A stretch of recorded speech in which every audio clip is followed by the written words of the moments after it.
Hello बच्चों, स्वागत है आप सभी का फिर से एक नई वीडियो में। बच्चों अभी काउंसलिंग जो है मॉप अप राउंड का वो चल रहा है बीसीईसी का, जिससे आप बिहार के agriculture, pharmacy, nursing, BOT, fisheries इन जैसे कोर्स में एडमिशन ले सकते हैं।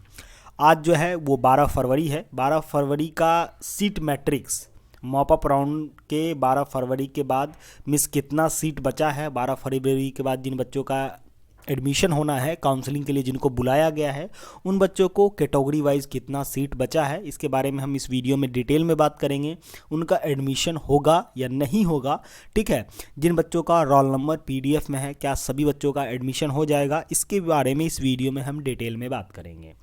अगर चैनल पर पहली बार आए हैं तो चैनल को सब्सक्राइब कर लीजिए, वीडियो को लाइक कीजिए। चलिए हम वीडियो शुरू करते हैं। तो ऑफिशियल वेबसाइट है ये बीसीईसी का।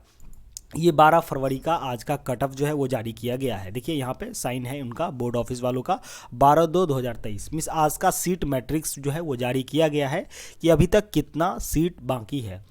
बीसीईसी से सिर्फ गवर्नमेंट कॉलेज में एडमिशन होता है। तो एग्रीकल्चर साइंस में देख सकते हैं अनरिजर्व का डीकेएसी किशनगंज में 1 सीट खाली है, सहरसा में 2 सीट खाली है, वीकेएस में 1 सीट खाली है, बीपीएस एग्रीकल्चर में कॉलेज जो है उसमें 1 सीट खाली है। टोटल अनरिजर्व का अभी 5 सीट खाली है।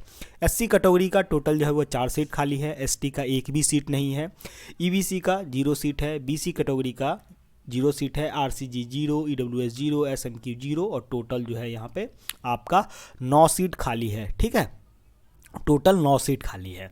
तो बच्चे यहाँ पे पूछेंगे क्या सर मेरा एसटी कैटेगरी का है, क्या मेरा एडमिशन नहीं होगा, 0 सीट है।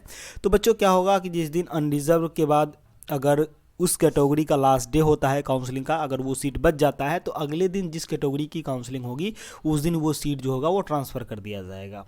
ठीक है, तो ये होता है। लेकिन अगर क्या यहाँ पे क्या होता है कि जिस बच्चों का 2-3 कैटेगरी में नाम है, अगर वो पहले दिन जाते हैं, ठीक है, अगर उस कैटेगरी से जिस दिन उसकी काउंसलिंग है उससे सीट फुल हो जाता है तो अगले दिन जिस कैटेगरी से उनका पहले नाम रहता है, ऑब्वियस सी बात है अगर उनका 2-3 कैटेगरी में नाम है तो उनके कैटेगरी रैंक में उनका पहले होगा तो उनका एडमिशन जो होता है वो उसी दिन उनके अगले दिन वाले कैटेगरी रैंक से हो जाता है। ठीक है, तो उसके बाद यहाँ पे देखिए हॉर्टिकल्चर का अभी तक मात्र 2 सीट खाली है, वो भी आपको एससी कैटेगरी में।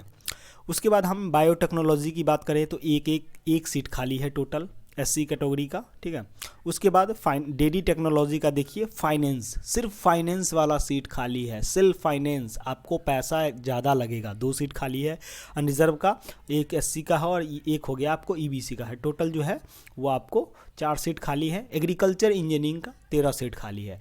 कट ऑफ सबसे ज़्यादा जो जाता है वो आपको डेयरी टेक्नोलॉजी का है और उसके बाद एग्रीकल्चर इंजीनियरिंग का ही कट ऑफ ज़्यादा जाता है। देखिए अभी भी सीट खाली है, ये तो सेल्फ फाइनेंस हो गया और नॉर्मल जो डेयरी टेक्नोलॉजी है उसमें 30 सीट खाली हैं अभी। ठीक है, अनरिजर्व के 12 सीट है और टोटल जो है वो 30 सीट खाली है। तो अभी बच्चों घबराइए नहीं, आपका एडमिशन होगा। कट ऑफ जो है 10 से 11,000 तक जाएगा क्योंकि सेकेंड राउंड में अनरिजर्व 7,000 तक एडमिशन हुआ है, आपका 10-11,000 12,000 तक रैंक है तो एडमिशन होने के चांसेस हैं।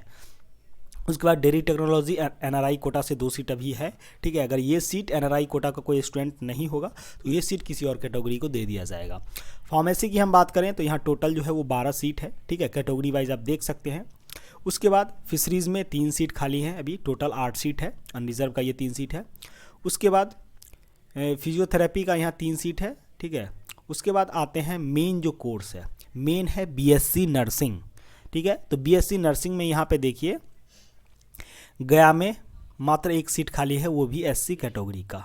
ठीक है, उसके बाद बीएससी नर्सिंग का 2 सीट खाली है एससी कैटेगरी में, 3 सीट टोटल खाली है। और यहाँ अनरिजर्व की बात करें तो 1 सीट खाली है, टोटल जो है वो 4 सीट खाली है। टोटल 4 सीट खाली है, अनरिजर्व का 2 सीट है और एससी का 2 सीट खाली है, टोटल 4 सीट ही खाली है। वैसे भी बीएससी नर्सिंग का कट ऑफ जो है वो बहुत ज़्यादा जाता है, अगर आपका 5,000-6,000 से ज़्यादा रैंक है तो आपका एडमिशन होने का चांसेस बहुत कम रहता है। मैं अनरिजर्व रैंक की बात कर रहा हूँ। उसके बाद यहाँ पे बीआरआई टेक, लैब टेक, ऑप्टीमेट्री का देखिए 5 सीट खाली हैं टोटल, वो भी कैटेगरी वाइज। अनरिजर्व का 2 सीट खाली है, ठीक है। SC का 3 सीट है, ST का 0 सीट है, ठीक है। टोटल जो है वो 5 सीट खाली है। तो इन्हीं सीट पर आपका जो है वो एडमिशन होना है। अगर आपका PDF में नाम आया है तो अगर आपको एडमिशन लेना है, आपका 12,000, 13,000, 14,000 रैंक तक का है, अगर मेरिट लिस्ट में आपका स्टार्टिंग में नाम है ना, तो आपके एडमिशन होने के चांसेस बहुत ज़्यादा हैं। ऐसा नहीं है कि जिन बच्चों का उसमें नाम है उनका एडमिशन हो ही जाएगा। जहाँ पर जिस रैंक तक सीट फुल हो जाता है वहाँ पर काउंसलिंग क्या होगी, बंद हो जाएगी। आप लोग अपने समय से पहले पहुँचिए, और जिन बच्चों का कॉलेज अलॉट हो गया है उन सब को भविष्य की हार्दिक शुभकामनाएं। तब तक के लिए जय हिंद, थैंक्स फॉर वॉचिंग।